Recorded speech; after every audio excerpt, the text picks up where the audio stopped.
Konstitusi memutuskan 2029 pemilu tak lagi 5 kotak alias serentak seperti tahun 2019 dan 2024. MK bilang pemilu nasional akan dipisah dengan pemilu daerah atau kota dengan jarak waktu 2 hingga 2,5 tahun. Putusan MK pun menuai polemik. Siapa diuntungkan? Siapa yang dirugikan? Apa dampaknya untuk pemilu 2029 mendatang? Kita bahas bersama sejumlah narasumber yang hadir melalui sambungan daring. Pengamat pemilu sekaligus dosen pemilu Fakultas Hukum Universitas Indonesia, Titi Anggreni. Selamat pagi, Mbak Titi. Selamat pagi, Mas Mario. Terima kasih Mbak sudah bergabung di Dialog Sapa Indonesia pagi hari ini. Ketua Komisi 2 DPR RI sekaligus Ketua Pemenangan Pemilu Partai Nasdem Kalimantan Selatan, Muhammad Rifki Nizami Karsayuda. Selamat pagi, Mas Rifki. Selamat pagi, Mario. Terima kasih Mas Rifki sudah bergabung, dan juga Direktur Parameter Politik Indonesia Adi Prayitno. Selamat pagi, Mas Adi.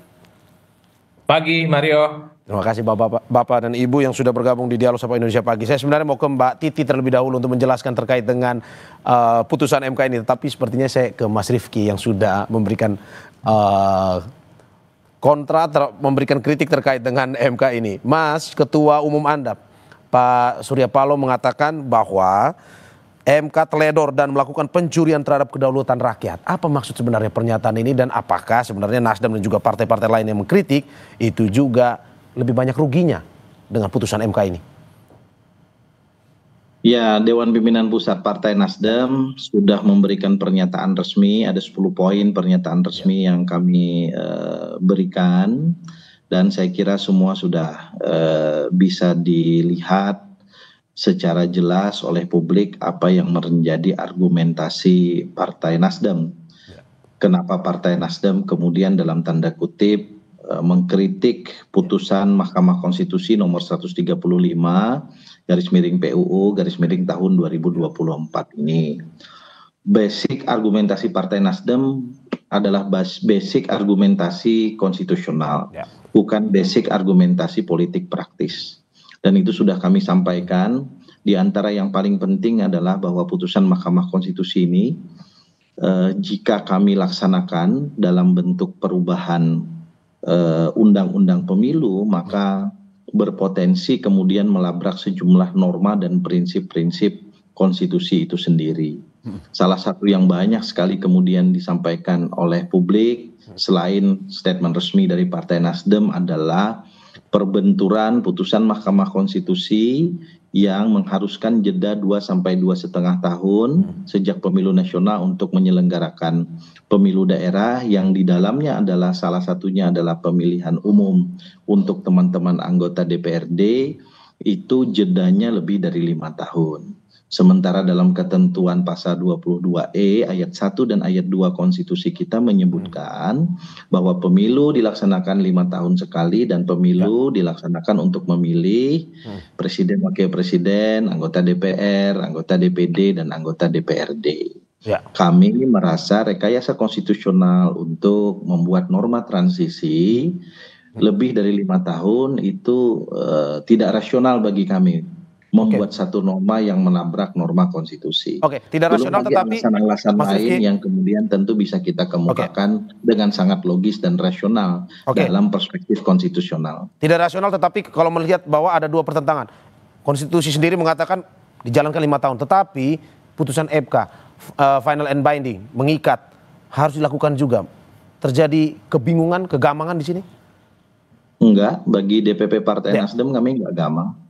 Kami pada posisi yang sudah memutuskan bahwa kami tidak akan menindaklanjuti putusan Mahkamah Konstitusi ini, dan sebagai anggota fraksi Partai Nasdem di DPR, saya sami'na wa ata'na terhadap putusan partai. Dan nanti kalaupun ini secara politik hukum nasional bergulir di DPR, khusus terkait dengan daftar inventarisir masalah ini, saya akan menyatakan sikap saya, dan jika perlu, jika nanti saya sedang memimpin rapat, saya akan keluar dari rapat untuk kemudian menyatakan posisi saya agar tidak mengganggu proses politik hukum nasional yang berjalan. Mas Rifki, saya tegaskan lagi, berarti tidak mengikuti aturan MK yang baru, putusan MK yang baru dari Nasdem, dan juga Anda sebagai pribadi sebagai Ketua Komisi 2.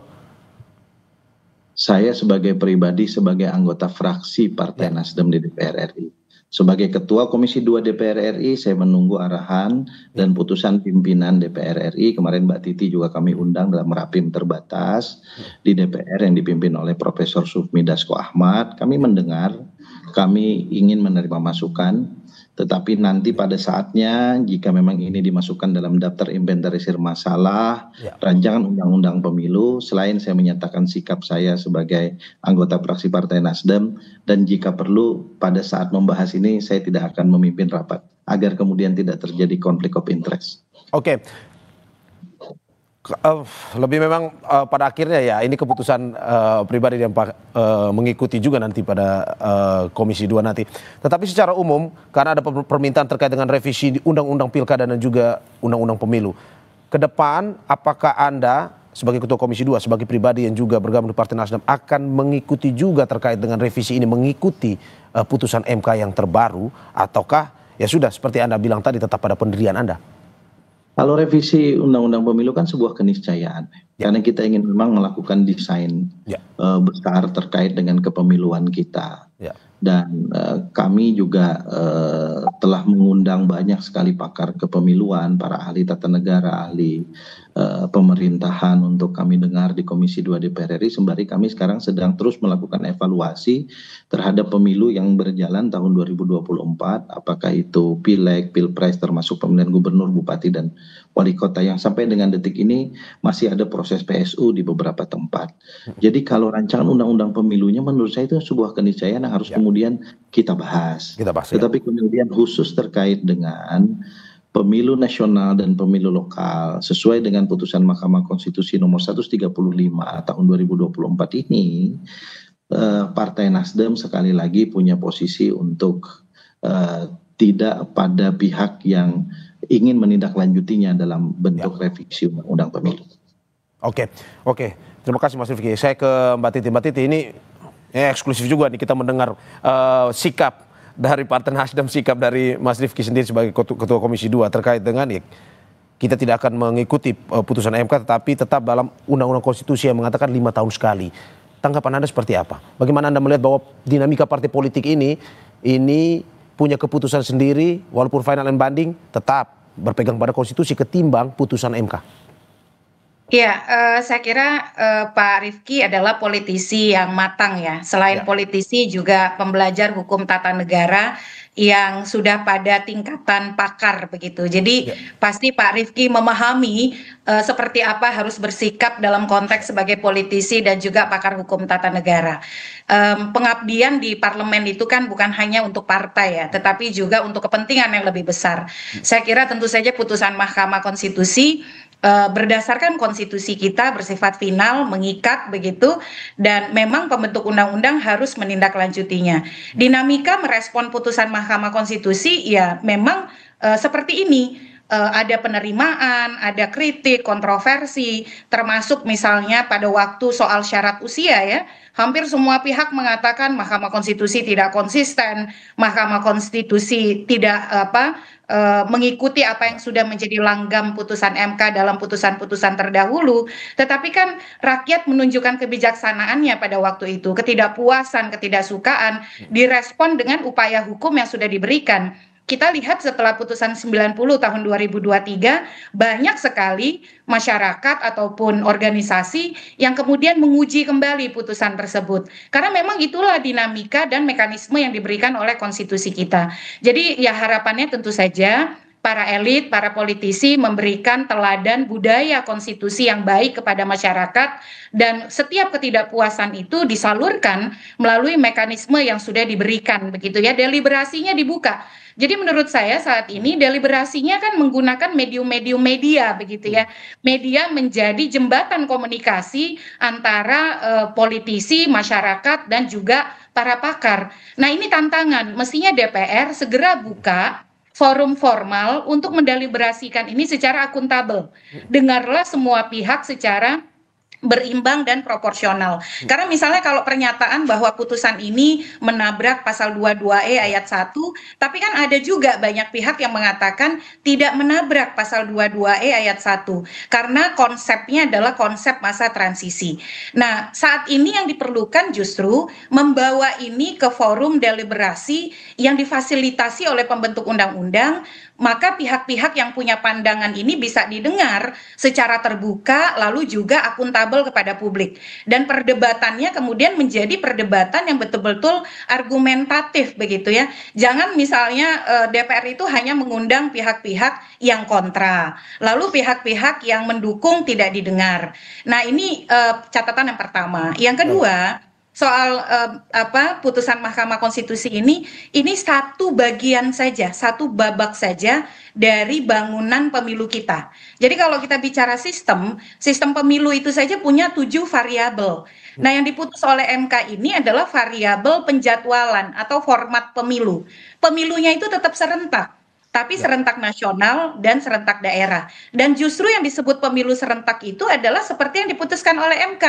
Karena keserentakan pemilu itu dalam banyak desain kepemiluan dan juga standar kepemiluan global adalah menyerentakkan pemilu dalam jenis yang berbeda pada tingkatan yang sama. Jadi ya pemilu legislatif nasional dengan pemilu eksekutif nasional, legislatif daerah dengan eksekutif daerah. Kalau yang di 2019 dan 2024 itu disebut sebagai pemilu borongan begitu, karena semua diborong.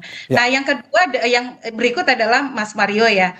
Karena itu hanya satu bagian dari variabel sistem pemilu kita, banyak pekerjaan rumah lain yang memerlukan konsentrasi dari pembentuk undang-undang. Misalnya soal sistem pemilu, MK juga sudah punya putusan 114 tahun 2022. Soal ambang batas parlemen, putusan 116 tahun 2023. Soal keserentakan rekrutmen penyelenggara pemilu, putusan 120 tahun 2022. Nah, PR besarnya adalah bagaimana membangun koherensi ini. Putusan MK 135 soal keserentakan tidak bisa jadi obat bagi semua penyakit pemilu kita. Dia memerlukan pengaturan yang lebih baik dari pembentuk undang-undang. Oke, Mbak Titi. Saya ke Mas Adi. Bagaimana Mas Adi melihat begitu banyak partai politik, tidak hanya Nasdem, tapi pun juga PDIP bahkan juga melihat bahwa ini sebuah kebingungan antara putusan MK memisahkan pemilu ini. Menurut Anda, apakah memang pada akhirnya partai politik yang lebih banyak menanggung kerugiannya atau bagaimana? Ya, saya kira secara prinsip sebenarnya putusan Mahkamah Konstitusi kali ini kan relatif cukup paradoks ya. Satu sisi diapresiasi itu dalam konteks misalnya ini akan semakin memudahkan bagaimana kerja-kerja teknis penyelenggara pemilu. Kita juga tidak bisa menutup mata bahwa dengan adanya putusan Mahkamah Konstitusi ini kan bisa mengantisipasi kejenuhan-kejenuhan pemilih yang beberapa waktu yang lalu disuguhkan bagaimana pemilihan presiden, anggota dewan, dan kepala daerah itu dilaksanakan di tahun yang sama di 2024. Dan juga ditengarai akan meningkatkan partisipasi dan seterusnya. Meski pada saat yang bersamaan kita harus akui ya kawan-kawan DPR ini pasti akan begitu terbebani dengan begitu banyak putusan dari Mahkamah Konstitusi. Belum selesai DPR dan pemerintah misalnya melanjutkan putusan MK terkait dengan ambang batas presiden yang kemarin dihapuskan, kemudian juga ambang batas parlemen yang tidak lagi 4% dan seterusnya. Ini muncul putusan Mahkamah Konstitusi yang memisah antara pemilu nasional dan daerah. Ini yang sepertinya membuat sejumlah politisi, kawan-kawan di DPR itu nggak happy. Kok rasa-rasanya Mahkamah Konstitusi ini kan mengambil alih semua pekerjaan yang dimiliki oleh DPR. Itu yang disebut dengan melampaui batas kewenangan. Dan yang kedua, paradoksnya itu adalah kalau mau jujur Mas Mario, putusan Mahkamah Konstitusi memang ini bukan semacam obat yang menyembuhkan semua persoalan. Tapi kalau kita mau jujur, sebenarnya yang paling prinsip dari desain dan rekayasa kepemiluan kita itu adalah bagaimana menyelesaikan persoalan-persoalan kepemiluan kita secara substansial. Misalnya jangan lagi ada politik uang, jangan lagi ada politik bansos jelang pemilu, jangan lagi misalnya ada penggunaan aparatus kekuasaan jelang pemilu, jangan lagi misalnya ada oknum-oknum penyelenggara yang nakal, birokrasi yang kemudian digerakkan. Tentu ini tidak bisa dijawab apakah pemilu itu dipisah nasional atau pemilu di level daerah. Tentu ini tidak bisa dipisah apakah pemilu itu serentak atau tidak serentak. Bagi saya secara prinsip tergantung bagaimana partai politik punya komitmen. Siapapun yang punya akses untuk melakukan kecurangan yang sudah tadi saya sebutkan, punya tidak iman politik supaya tidak nyerong-nyerong menggunakan Oke, aparatus, oke, aparatus Mas Adi. kekuasaan dan seterusnya Oh, itu untuk memenangkan berarti menurut pertarungan. Anda saya tegaskan putusan MK ini sebenarnya tidak masuk pada substansi permasalahan pemilu ya, tetapi Memang lebih tidak ke ada substansinya. Memang ini diniatkan supaya misalnya nanti pemilih-pemilih di daerah itu tidak tertutup misalnya dengan isu-isu nasional. ya, Karena keserentakan pemilu di 2024 kalau mau jujur, ini kan pemilu seakan-akan hanya rasa pilpres. Pileg, kemudian ya, pilkada, pun DPRD itu kan tidak dinilai secara signifikan. Jadi dalam konteks itu ada sedikit substansi yang menurut saya diharapkan di kemudian hari akan ada perbaikan kualitasnya. Tapi faktor-faktor kecurangan terkait dengan pemilu yang saya kira cukup meresahkan dari pemilu ke pemilu yang lain adalah hal-hal yang per hari ini bagi saya belum tersentuh secara signifikan. Akhirnya siapapun yang ingin bertanding di pemilu di negara kita kan rumusnya sederhana. Cukup kendalikan penyelenggara, cukup main bansos, cukup misalnya konsolidasi aparatus-aparatus kekuasaan dengan ASN, menang dia. ya, Mau pilpres, mau pileg, mau pilkada, DPRD ya, dan seterusnya. Ini yang saya kira memang mesti menjadi momentum ya, ya, bagaimana oke. putusan Mahkamah Konstitusi ini harus dijadikan sebagai guidance oleh DPR dan pemerintah untuk sama-sama memikirkan jangan lagi ada kecurangan-kecurangan yang sifatnya jelas-jelas di depan mata, meski secara empirik itu sulit untuk dibuktikan di Mahkamah Konstitusi ketika ada sengketa hasil terkait dengan pemilu yang kita lakukan sejak Oke, 2000. oke, saya ke Mas Rifki. Mas Rifki, bagaimana Anda melihat bahwa seperti yang sudah disampaikan oleh Mbak Titi juga tadi jadi diskusi bahwa ada perpanjangan masa jabatan, kemungkinan DPRD kita akan 7 tahun masa memimpinnya. Apakah ini menjadi sebuah ya polemik juga dalam partai? Tetapi sebelum Anda menjawab, kita saksikan jeda berikut. Indonesia Pagi bersama saya Maria Sarang dan sejumlah narasumber saya, ada pengamat pemilu sekaligus dosen pemilu Fakultas Hukum Universitas Indonesia Titi Anggraini, Ketua Komisi 2 DPR RI sekaligus Ketua Pemenangan Pemilu Partai Nasdem Kalimantan Selatan Muhammad Rifki Nizami Karsayuda dan Direktur Parameter Politik Indonesia Adi Praitno. Saya ke Mas Rifki. Mas Rifki, bagaimana Anda melihat bahwa putusan MK ini akhirnya secara tidak langsung tadi juga menjadi diskusi dengan Mbak Titi, ada perpanjangan masa jabatan terutama di kepala daerah dan juga DPRD hingga 7 tahun. Menurut Anda apakah ini menjadi sebuah diskusi menarik di partai sendiri terkait ini atau bagaimana? Ya, ada beberapa persoalan besar. Ya. Kalau kita lihat dari optik konstitusi terkait dengan transisi norma yang kemudian juga disebutkan di dalam amar putusan Mahkamah Konstitusi nomor 135 tahun 2024 ini terkait dengan dalam tanda kutip kemungkinan perpanjangan masa jabatan kepala daerah dan DPRD. Ya. Yang pertama, kalau kepala daerah saya kira kalaupun harus berhenti 5 tahun maka setelahnya kita punya PJ. jurisprudens Ya. berupa penjabat ya. Yang kedua, kalau DPRD itu pilihannya ekstrim menurut pandangan saya. Yang pertama berhenti 5 tahun dan setelah itu ditiadakan DPRD. Bisa atau tidak? Bisa aja, karena di dalam beberapa daerah otonomi baru ya, yang kemudian dihasilkan melalui undang-undang pembentukan provinsi, kabupaten, kota itu nggak ada punya DPRD. Tetapi kan konteks ini juga dalam tanda kutip merusak proses checks and balances terhadap misalnya penjabat kepala daerah yang Tidak ada pengawasan untuk kepala daerahnya ya berarti ya? Itu satu. Yang kedua, kalau DPRD-nya dengan norma pada level undang-undang kita perpanjang sampai dengan 7 atau 7,5 tahun, maka jelas tuh melabrak pasal 22E ayat 1 Undang-Undang Dasar Negara Republik Indonesia tahun 1145. Lalu muncul pernyataan, dulu kita pernah kok memperpendek pemilu 97 ke 2003 jadinya 97 jadi 99. Iya benar. Kita harus ingat bahwa pasal 22E ayat 1 itu muncul dalam amandemen ketiga konstitusi tahun 2001. Yang pada saat pemilu tahun 97 itu belum ada norma seperti itu. Sehingga kemudian kalau saya, karena tadi saya ini terlanjur pernah belajar hukum tata negara juga sekolahnya dulu. Saya termasuk orang yang tidak akan mungkin membuat norma yang nyata-nyata bertentangan dengan norma konstitusi. Norma undang-undang yang jelas-jelas bertentangan dengan norma konstitusi. Saya tidak. gitu. Bahwa kalau kita mau bicara soal pemilu nasional, pemilu lokal sebagai sebuah konsepsi ketatanegaraan, konsepsi kepemiluan, saya membuka diri untuk itu. Tetapi kemudian konsepsi-konsepsi itu jangan sampai kemudian melabrak sejumlah norma, melabrak sejumlah prinsip-prinsip konstitusi yang kemudian juga kita harus jaga bersama. Saya kira Mahkamah Konstitusi secara institusional adalah satu lembaga kekuasaan kehakiman yang telah kita beri kewenangan konstitusional dalam berbagai kewenangan, tapi kita juga harus ingat bahwa tidak ada satupun institusi yang tidak berpotensi untuk dalam tanda kutip baik khilaf maupun melakukan kesalahan dalam melaksanakan kewenangannya. Dan karena itu izinkan kali ini kami menyampaikan pikiran pandangan kami terkait dengan putusan Mahkamah Konstitusi. Kami sama sekali tidak mau melakukan makar konstitusi, tidak. Kami justru ingin mengingatkan kepada Mahkamah Konstitusi ketika terjadi kekhilapan dalam putusan, kekhilapan dalam penerapan prinsip-prinsip konstitusi, mari kita kembali pada konstitusi itu sendiri. Karena itulah prinsip dasar negara hukum konstitusional Indonesia kita. Oke, saya ke Mbak Titi. Mbak Titi, menarik bahwa sudah ada pemikiran terkait dengan jika pada akhirnya ini ada pemisahan ada jeda waktu 2 sampai 2,5 tahun. Kemungkinan akan ada PJ lagi. Tapi dari DPRD sendiri kemungkinan ada 2 tadi, bahwa ya kita tidak lagi menggunakan DPRD, stop di 5 tahun, tetapi ruginya tidak ada check and balancing untuk kepala daerah. Menurut Anda seperti apa?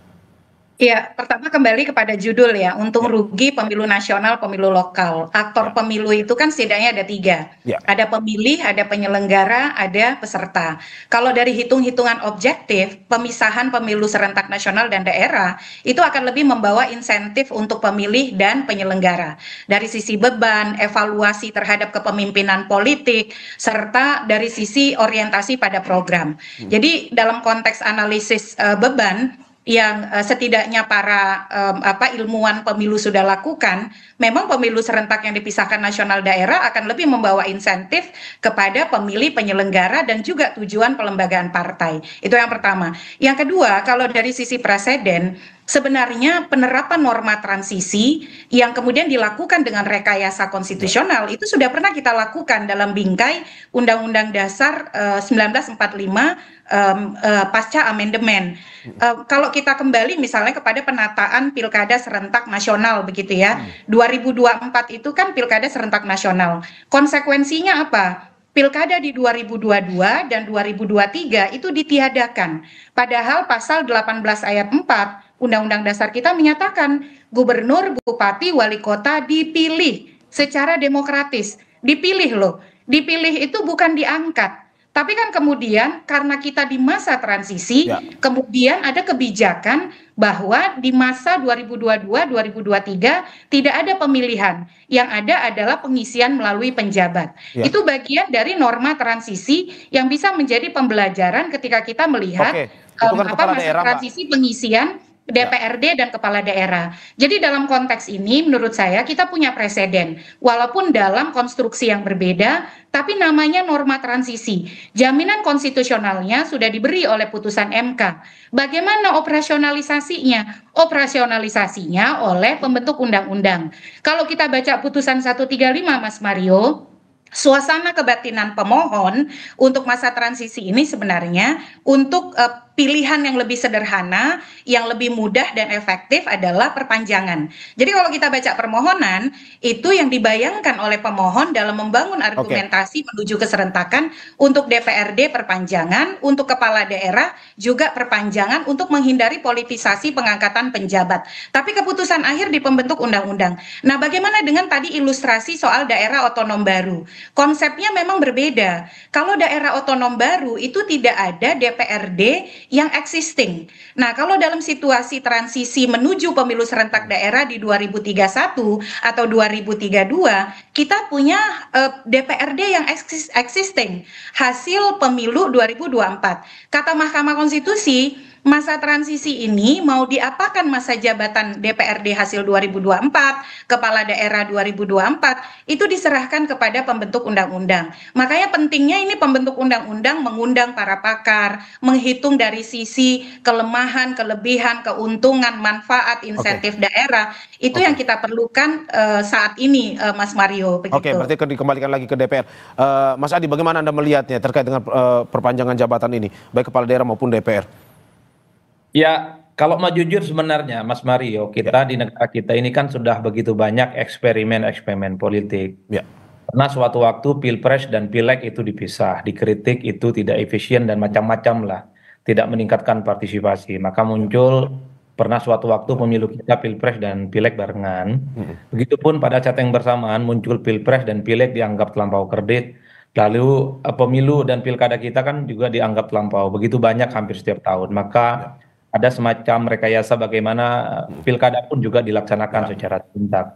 Begitu banyak penjabat-penjabat yang ditunjuk sejak 2017, 18, 19 demi menuju pilkada serentak nasional di 2024. Kan kritiknya satu, supaya rakyat itu tidak terlampau sering disuguhkan bagaimana pemilihan politik, baik pilkada ataupun pilpres dan pileg. Kemarin di 2024 kita menghadapi bagaimana pilpres, pileg dan pilkada barengan. Dikritik juga bahwa itu dianggap terlampau, begitu banyak persoalan-persoalan yang cukup krusial. Ada kejenuhan, kemudian ada beban terkait dengan penyelenggara, kemudian kualitas pemilu kita tidak oke, kemudian pemilu kita itu seakan-akan hanya soal pilpres, hanya soal Prabowo, hanya soal Anies, hanya soal Ganjar, tapi tidak bicara tentang pada level pileg seperti apa dan pilkada. Maka putusan Mahkamah Konstitusi ini sebenarnya dalam banyak hal memang diikhtiarkan bagaimana peningkatan kualitas pemilu di Indonesia. Meski harus saya akui karena begitu banyak eksperimen politik di Indonesia, tentu tidak bisa dijawab apakah pemilu ketika dipisah nasional ataupun dengan daerah itu dilaksanakan secara berbeda akan menghilangkan persoalan-persoalan krusial. Bagi saya secara prinsip adalah mungkin di kemudian hari juga akan lahir putusan-putusan dari Mahkamah Konstitusi misalnya yang meminta supaya pemilihan eksekutif dan legislatif juga dipisah, supaya pemilu dan pilkada tidak rasa eksekutif, tapi juga ada rasa pileg. Ini kan bagian dari bagaimana mekanisme ketika ada pihak-pihak yang kemudian mencoba untuk mencari desain kepemiluan yang dianggap mantap, dianggap oke, ya tentu melalui Mahkamah Konstitusi. Repotnya kalau kita mau jujur, putusan Mahkamah Konstitusi ini kan final and binding, mengikat ya dan tidak bisa dibantah. Jadi siapapun dirimu, siapapun kau lah, kira-kira begitu. Suka tidak suka harus menjalankan putusan dari Mahkamah Konstitusi. Yang menjadi ramai itu karena banyak sejumlah kawan-kawan politisi di Senayan itu seakan-akan tebang pilih. Giliran putusan Mahkamah Konstitusi 90 ambang batas minimal syarat pencapresan pada diam, sekalipun ada yang protes ya, itu dianggap final and binding. Kenapa persoalan soal bagaimana pemilu dipisah nasional dan lokal ini tidak diamini saja dan tinggal diwujudkan bagaimana misalnya momentum untuk menciptakan omnibus law undang-undang pemilu. Tapi satu hal, siapa yang untung? Kalau misalnya skenario soal kepala daerah itu ditunjuk, ya tentu pihak-pihak yang berani dan bisa menggaransi para penjabat itu dipilih dialah yang untung secara signifikan. Begitupun misalnya kalau DPRD itu ditunjuk yang ribuan, ya siapa yang berhak untuk menunjuk para penjabat itu ya adalah mereka yang diuntungkan secara politik. Tapi bagi saya ya inilah mekanismenya. Pemiluan di kita. Saya ke MK sudah mengeluarkan ini barang. Saya ke Mas Rifki. Mas Rifki, bagaimana Anda melihat bahwa sebenarnya alasannya ini dari MK sendiri ya untuk ini karena kemarin voter fatigue, kelelahan karena terlalu banyak yang harus dipilih dalam satu waktu secara serentak. Terus yang kedua juga untuk meningkatkan partisipasi pemilih, terutama pilkada yang kemarin rendah. Menurut Anda apakah memang ada positifnya juga sebenarnya dari putusan MK ini atau bagaimana sebenarnya? Ya, seluruh alasan-alasan teknis kepemiluan itu tidak boleh sama sekali melanggar prinsip-prinsip dasar konstitusi, itu aja bagi saya. Kalau soal prinsip, kalau soal teknis-teknis itu saya terbuka. Saya juga pernah menulis disertasi soal pemilu nasional, pemilu lokal. Saya menulis disertasi 2013 tentang partai politik lokal di Indonesia. Yang tentu dari sisi konsepsi ketatanegaraan sesuatu yang menarik untuk kita diskusikan. Tetapi kemudian seluruh diskusi-diskusi kepemiluan itu sekali lagi bagi kami di Partai Nasdem tidak boleh melanggar prinsip-prinsip dasar kita berkonstitusi. Itu aja masalah bagi kami. Kalau yang lain-lain secara teknis kami tentu membuka diri untuk kita berdiskusi lebih panjang untuk kebaikan demokrasi konstitusional dan pemilu kita ke depan. Oke, termasuk menurut Anda yang membingungkan adalah terkait dengan bagaimana kemarin pada tahun 2019 MK pun memberikan 6 opsi sebenarnya untuk dipikirkan terkait dengan model pemilu. Tapi di tahun ini 1 opsi saja, mau tidak mau harus mengikuti. Menurut Anda itu juga salah satu problemnya? Ya, dulu bilangnya itu merupakan open legal policy dalam pertimbangan hukum. Putusan nomor 55 tahun 2019 yang diajukan oleh teman-teman Perludem juga. Di dalam amar putusannya menolak, tetapi dalam pertimbangan hukumnya kan kita tahu semua bahwa Mahkamah memberikan 6 model keserentakan pemilu. Yang kemudian pembentuk undang-undang baik pemerintah maupun DPR dipersilahkan untuk dalam tanda kutip memilih sebagai bagian dari open legal policy. Nah, kami belum melakukan revisi terhadap undang-undang pemilu, tiba-tiba Mahkamah yang menentukan sendiri modelnya. Nah, menurut pandangan saya, walaupun ini debat kuno ya soal positive legislature dan negative legislature, saya kira MK sudah cukuplah kali ini. Karena ini bukan kekosongan hukum kok, untuk kemudian kita isi normanya. Dan MK tidak perlu pada posisi ini menjadi pembentuk norma. Hargailah Presiden dan DPR yang secara konstitusional juga diberikan kewenangan untuk membentuk undang-undang dalam konteks undang-undang kepemiluan ini. Jadi saya kira di atas segala kewenangan yang dimiliki oleh MK, kita kan juga memiliki adab ketatanegaraan ya, yang saling menghargai antar satu institusi dengan institusi yang lain. Kalau kita mau bicara arogansi ya DPR, Presiden juga bisa bicara arogansi misalnya. Pengusulan hakim konstitusi itu 3 dari kami, 3 dari Presiden. Logikanya kami juga bisa melakukan koreksi terhadap hakim-hakim konstitusi yang dulu kami usulkan. Tetapi kami menghormati independensi Mahkamah Konstitusi, termasuk para hakim-hakimnya. Dan karena itu, ini nggak ditulis ini dalam konstitusi. Ini adab ketatanegaraan yang saya kira kita semua harus saling menghargai. Saya dengan Ayu Titi misalnya dalam hari ini berbeda pandangan, tapi kan kita tetap senyum-senyum aja. Itu juga adab untuk kita kemudian mengelola bangsa ini ke depan. Dan itu penting bagi kita untuk bisa kemudian menjaga rekonsiliasi nasional termasuk menjaga demokrasi konstitusional kita menjadi lebih baik. Oke, saya ke Mbak Titi. Mbak Titi, bagaimana Anda melihat ini? Oke, ada sebuah keputusan yang memang betul-betul dikritik keras oleh partai politik dan juga bagaimana melihat ya seharusnya MK tidak model satu saja tetapi juga harus membuka opsi pun juga harus menghormati yang lain di legislatif dan juga eksekutif. Menurut Anda seperti apa? Iya, soal menghormati itu saya kira berlaku untuk semua organ negara dan institusi negara ya. Kita juga punya pengalaman betapa pembentuk undang-undang pernah tidak menghormati aspirasi publik dan aspirasi pemangku kepentingan pemilu. Tahun 2021 hampir semua kelompok, pihak, organisasi, institusi negara yang berkaitan dengan pemilu merekomendasikan undang-undang pemilu diubah. Sudah masuk prolegnas tahun 2021 dan itu sebenarnya momentum untuk menindaklanjuti putusan MK nomor 55 tahun 2019 soal 6 model keserentakan. Tapi apa yang terjadi? 9 Maret 2021 prolegnas yang merupakan mencakup revisi undang-undang pemilu dibatalkan tanpa konsultasi dengan publik. Arus besar pada waktu itu kan publik menghendaki undang-undang pemilu ini direvisi nih. 2019 ada 894 yang meninggal.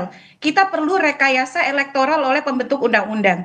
Tapi kan itu tidak dilakukan. Itu yang kemudian memicu salah satunya publik dan pemangku kepentingan pemilu memindahkan arena partisipasi dan aspirasinya ke ruang-ruang sidang MK.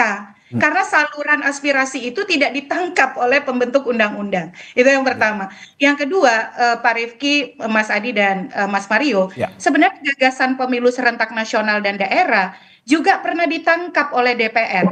Kalau kita baca naskah akademik RUU Pemilu yang dikeluarkan oleh DPR, Komisi 2 tahun 2020, model keserentakan yang dipilih DPR itu adalah serentak nasional dan serentak daerah yang sama persis dengan putusan MK. Jadi sebenarnya analisis konstitusionalitasnya juga pernah dilakukan oleh DPR dan mengamini bahwa model itu juga bisa dipilih. Tapi kan dinamika ketatanegaraan MK ini, kita kan selalu bilang bahwa konstitusi itu bukan barang mati, tapi the living constitution, konstitusi yang hidup, yang menangkap nilai, norma, perkembangan politik, sosial, budaya, ekonomi di masyarakat.